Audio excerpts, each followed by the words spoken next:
July 4, 1918, 3:10 a.m., near the village of Le Hamel, France. The darkness is absolute. Along a 5-kilometer front, 7,000 men crouch in silence. Australians, Americans, tanks hidden behind ridgelines, artillery crews with fingers on lanyards, aircraft engines idling in distant fields. For 4 years, the Western Front has been locked in stalemate. Millions have perished trying to advance mere hundreds of meters. Trenches stretch from the English Channel to Switzerland, an unbroken scar across Europe. Every previous attack has ended the same way. Initial gains, then counterattack, then collapse. Then more names added to the casualty lists. But this morning will be different. Lieutenant Edgar Rule checks his watch. Seconds tick by. Beside him, American soldiers from Illinois, unblooded, eager, terrified, grip their rifles with white knuckles. These doughboys have never heard a shot fired in anger. They're about to witness something no army has accomplished in 4 years, 3:10 a.m. A flash splits the darkness, then another, then hundreds more as artillery erupts along the entire front. Not a preparatory bombardment that warns the enemy for days. A sudden, coordinated storm that catches them completely by surprise. Whistles blow. Men surge forward into smoke and shrapnel. Tanks grind to life and lumber toward German positions. Aircraft roar overhead, drowning out the sound of armor on the move. 93 minutes. That's all it will take to capture objectives that should require weeks of fighting.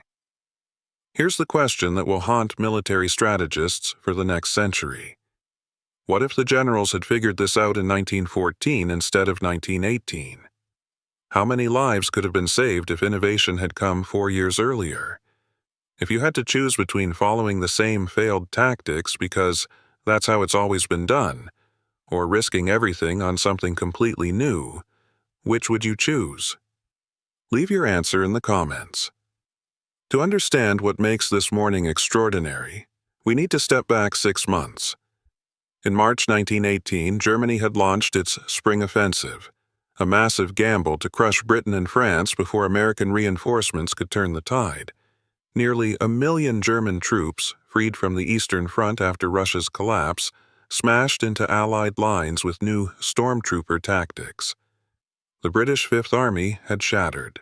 Retreat after retreat. Positions held for years abandoned in days.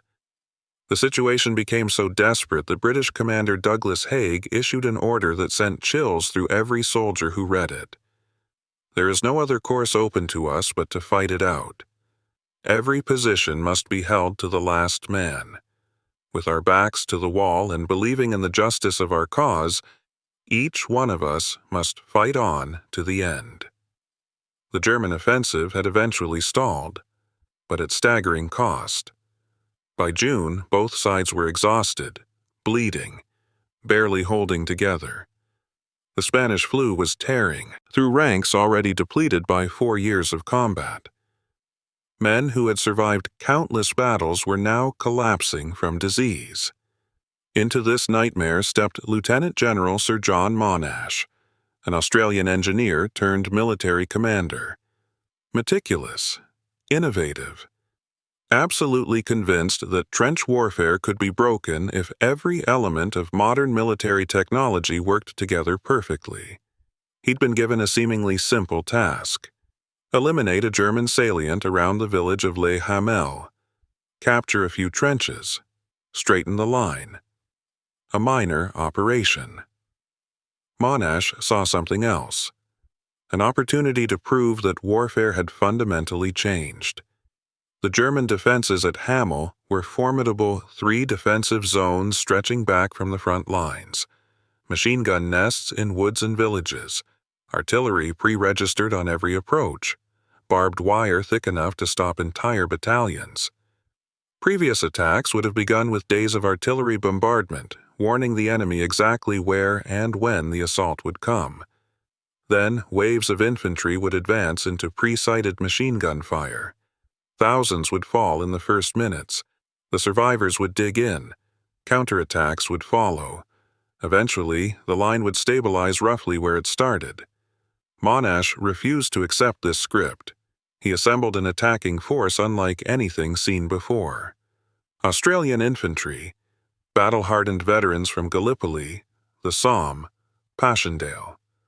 American troops from the 131st and 132nd Infantry Regiments attached in small groups to learn from the experienced Aussies. 60 Mark V tanks. 600 artillery pieces coordinated to the 2nd. Aircraft assigned specific roles, some for reconnaissance, some for ground attack, some purely to mask the sound of approaching armor. But the innovation went deeper than just assembling resources. Monash did something revolutionary. He pulled his troops out of the line and trained them together for weeks. Tank crews and infantry practiced coordinating their movements. Artillery officers synchronized with ground commanders.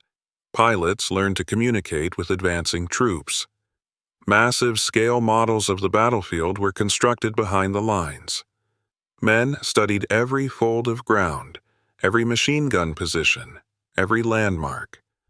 They rehearsed their roles until they could execute them in their sleep. American and Australian soldiers learned each other's hand signals, tactics, temperament. Edgar Rule, watching the Americans arrive, noticed something unexpected. This was the first time they'd been in the line, and they were eager. But more than that, it bucked up our lads. All the novelty of war had long vanished for our boys, but on this occasion, everyone was smiling. They were determined to let the Yanks see what the Aussies were capable of. On the German side, 2,780 exhausted defenders manned the forward positions. Another 1,900 waited in reserve. They were hungry.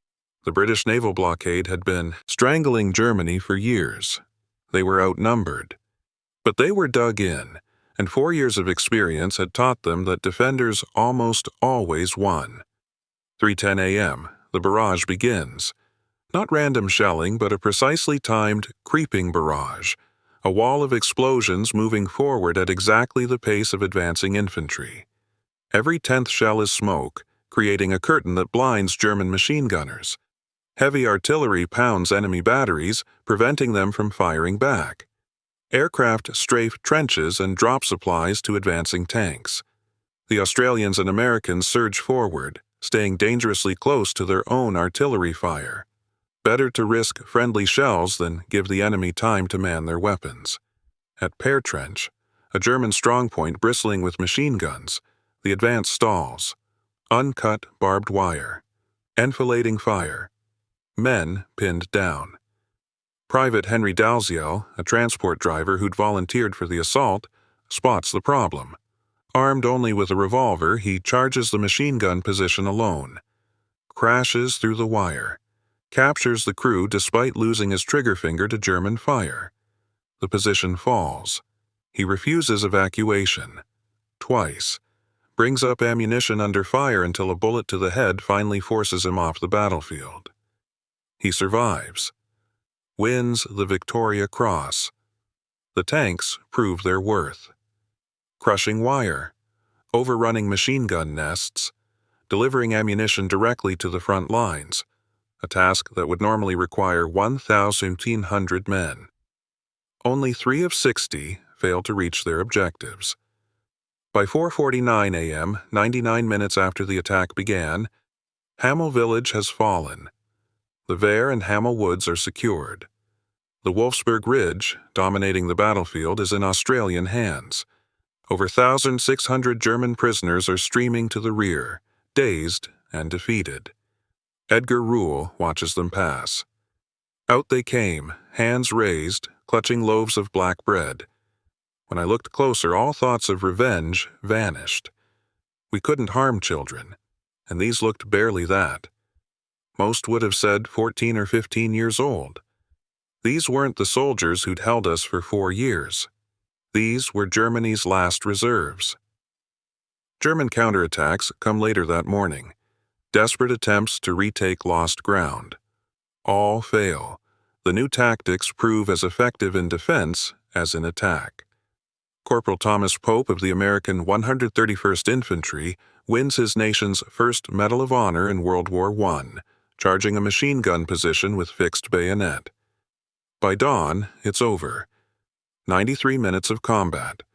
All objectives secured. The cost? 1,200 Australian casualties. 176 American. Over 3,600 German losses they can't afford to replace. Did the Battle of Hamel win the war? No. 4 more months of brutal fighting lay ahead. But it proved something crucial. That coordination, innovation, and meticulous planning could break the stalemate. That technology, tanks, aircraft, artillery, infantry, working together could achieve what courage alone never could. 3 months later, on November 11, 1918, Germany would sign an armistice. The tactics pioneered at Hamel would be refined and repeated in battle after battle. The 100 Days Offensive that finally broke German resistance used the blueprint written in 93 minutes on a July morning. The soldiers who fought at Hamel couldn't have known they were witnessing a revolution. Edgar Rule, Thomas Pope, Henry Dalziel.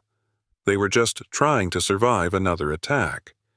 But their commanders had figured out something that 4 years of slaughter had failed to teach. That war isn't won by courage alone. It's won by thinking differently, by refusing to accept that the old ways are the only ways, by having the courage to try something new, even when tradition, doctrine, and common wisdom say it's impossible. 93 minutes. A single village. A minor operation in the grand scope of the Great War. But sometimes, the most important battles aren't the biggest ones. Sometimes, they're the ones that prove what's possible.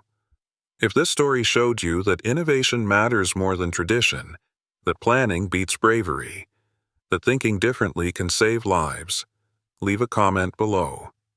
What other small battles change the course of history? And if you believe that the best victories come from working together instead of alone, subscribe for more stories of the moments when everything changed.